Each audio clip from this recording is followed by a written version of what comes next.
Oh, hey, we're live. Well, not actually live, but we are actually doing this live. We're doing this whole show on the Rødecaster video, recording it. I'm going to do as little editing as possible for this. Let's find out how that goes. I'm not a great producer, but these are the views we've got. We've got this one. We've got this one. We've got this one. And I even have this view, which is second screen on my, you can see it down there. Yeah, see, that's on my laptop. So with that in mind, Røde just dropped a massive Rødecaster video update out of the blue. I had no idea it was coming. So I might be a few minutes late on this one. I'm sorry, but you know what? Here goes.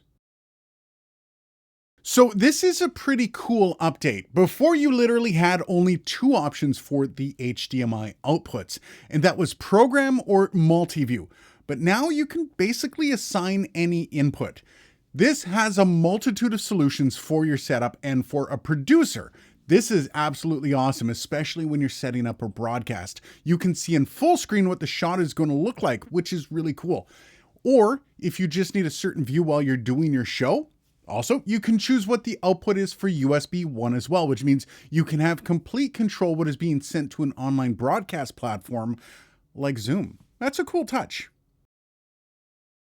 Next up, and this is one of the requests I had when dealing with auto switching. When Dylan and I tried it out and attempted to work with the feature, we found that it wasn't as responsive as we would have liked it. Now, with the different controls allowing you to change between fast, neutral, and relaxed, you can get this to move at the pace you want it to move at. Pair that with the priority and you have yourself a lot more control over the set it and forget it features. This is really cool. I would love to know if this is something you're rocking. Hit me up down below if this is a game changer for you. Now, this is another great quality of life update for producers, or perhaps if you're trying to run your own show live while performing like I am right now, you're going to love this. Basically, it's an auto setup for returning to a feed after something plays. For example, like a video feature or even an intro.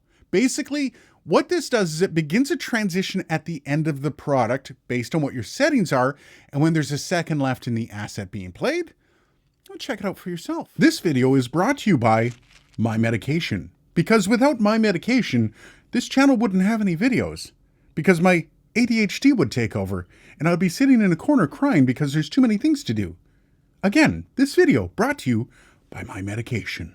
Now, this is basically giving you one less thing to think about while you're trying to get your show nice and tight for that sweet professional look. There's nothing worse than a super loose production when it comes to transitions to and from pre-produced assets like commercials or segments.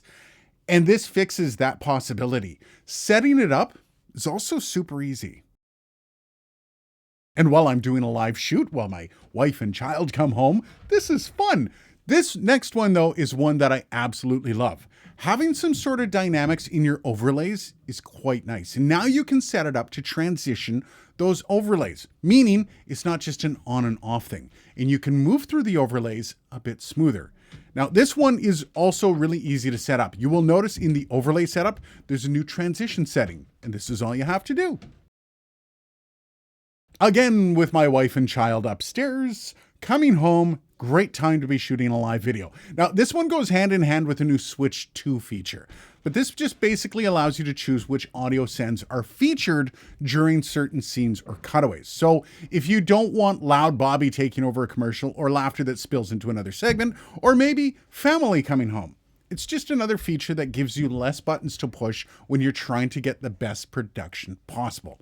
Basically works like any kind of routing. You just choose the right channels you want active in the scene audio setup.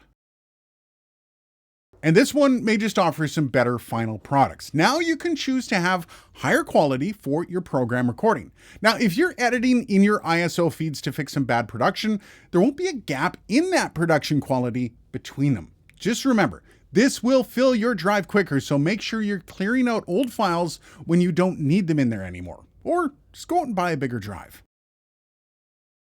Next up, I had no idea. Now, I can only imagine the pain that this would be for any kind of user for them to bring it up to Røde.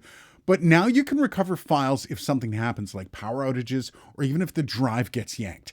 This is nightmare fuel. Now, at first I was thinking it was just a bit of a niche problem, and then I accidentally unplugged my Rødecaster video when I was setting it up to update it for this video. So Yeah, very cool feature indeed. And if you're one of the users that found out that we needed that, I'm sorry for your pain, but many will benefit from what you have taught us.